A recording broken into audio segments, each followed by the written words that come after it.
নতুন কারিকুলামে মূল্যায়ন পদ্ধতি চূড়ান্ত করেছে এনসিটিবি। লিখিত 65, দক্ষতা ভিত্তিক 35, এই মোট 100 নম্বরের চূড়ান্ত মূল্যায়ন পদ্ধতি করেছে এনসিটিবি। 65 লিখিত পরীক্ষায় থাকবে 2 ঘন্টা, আর দক্ষতা ভিত্তিক 35 যেটি থাকবে সেটি বছর জুড়ে যে ব্যবহারিক কাজ শিক্ষার্থীরা করবে সেগুলোর কয়েকটি পরীক্ষা কেন্দ্র করে দেখাতে হবে, যার সময় থাকবে 3 ঘন্টা।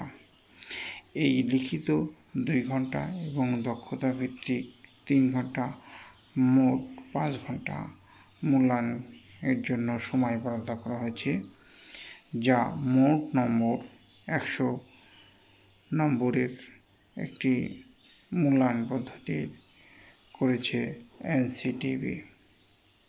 ধন্যবাদ সকলকে।